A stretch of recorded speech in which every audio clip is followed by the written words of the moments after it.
If you'll change your philosophy, if you'll change your habits, if you'll change and accept some new disciplines, if you'll turn the corner where you've been in the past, go for a new life for the future, all kinds of remarkable things will happen for you if you will change.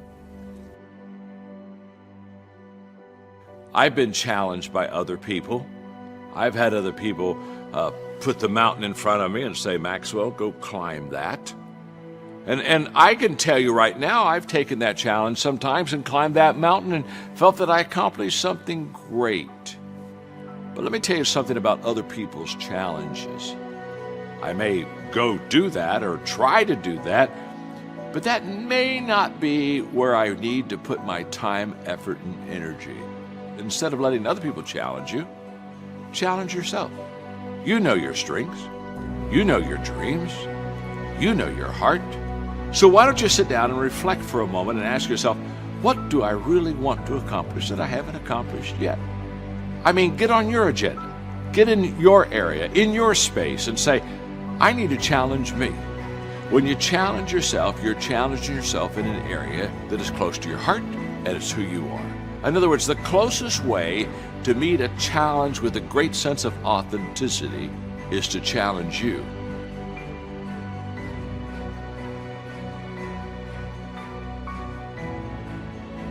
Before I met Mr. Shoaff, I used to cross my fingers and say, I sure hope things will change. I was hoping the government would change and the tax structure would change and that my boss would change and pay me more money. I was hoping that, economics would change and prices would come down. And I was hoping that circumstances would get better. And then I discovered from my teacher that those things are going to continue the same. In fact, all of those things that happen to us is kind of like the wind that blows. And the wind blows on us all.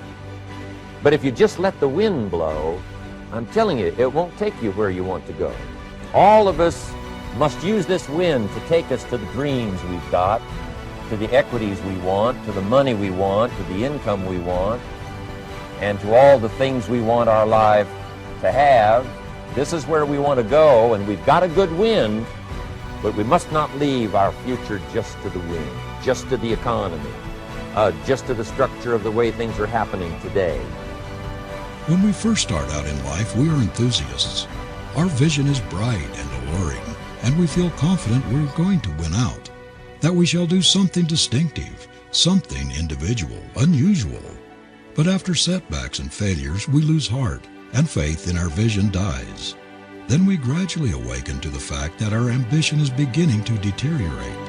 It is not quite as sharply defined as formerly. Our ideals are a trifle dimmed, our longings a trifle less insistent. We try to find reasons and excuses for our lagging efforts and waning enthusiasm. We think it may be due to overwork, because we are tired and need a rest, or because our health is not quite up to standard, and that by and by our former intense desire to realize our dreams will return. But the whole process is so insidious that before we realize it, our fires, for lack of fuel, are quite burned out. Stories of success are all around us, everywhere. Take the time to talk to these people or read their stories. You might learn something. You might find out that they have already traveled the path you are now on. To be a good person, you have to have ambition. You have to try to do something good with your life. You have to try to get out of where you are today or make where you are a better place tomorrow. You have to, or anything else is a waste. When you get up tomorrow morning and are standing in front of the mirror getting ready for the day, remind yourself that you are somebody, that you are important, and that you can make the changes that will move you closer to your ideal future. Many of these people have written books on their journeys. These books tell the stories and give the secrets that we can all learn from. If you believe you can enrich yourself by deluding others, you can end only by deluding yourself. It may take some time, but just as surely as you breathe, you'll get back what you put out. Don't ever make the mistake of thinking you can avert this. It's impossible. The prisons and the streets where the lonely walk are filled with people who tried to make new laws just for themselves. We may avoid the laws of man for a while, but there are greater laws that cannot be broken. An outstanding medical doctor recently pointed out 6 steps that will help you realize success. 1. Set yourself a definite goal. 2. Quit running yourself down. 3. Stop thinking of all the reasons why you cannot be successful and instead think of all the reasons why you can. 4. Trace your attitudes back through your childhood and try to discover where you first got the idea you couldn't be successful, if that's the way you've been thinking. 5.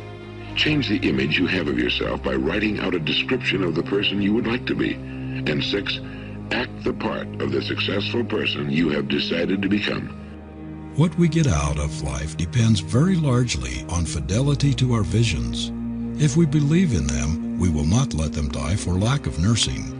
If we really have ability to match them and are not self-deceived by egotism, petty vanity and conceit, no misfortunes, no failure of plans, no discouragements, no obstacles, nothing in the world can separate us from them. We will cling to them to our dying day.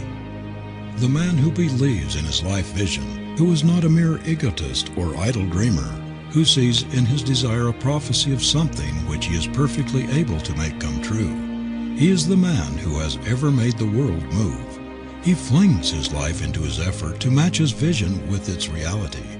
The world stands aside for such a one, for one who believes in his vision, who consecrates himself without reserve to its fulfillment. You got to learn to let the past go so you can grow. Many people never act on their dreams because they allow their past experiences to determine what their possibilities are. Whatever you've done in the past, that's not a reflection of your possibilities. That's just a reflection of your consciousness. That's just a reflection of your development and your growth. The future is unfolding for you right now. The future is unlimited for you right now. No one knows where you can go. No one knows what you're capable of or what's possible for you. You don't even know that. I had no idea, ladies and gentlemen. No one could have convinced me that I was able to do this.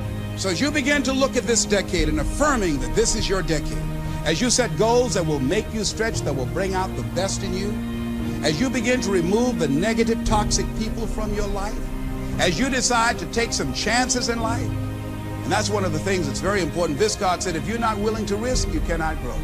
And if you cannot grow, you cannot become your best. And if you cannot become your best, you cannot be happy. And if you can't be happy, then what else is there?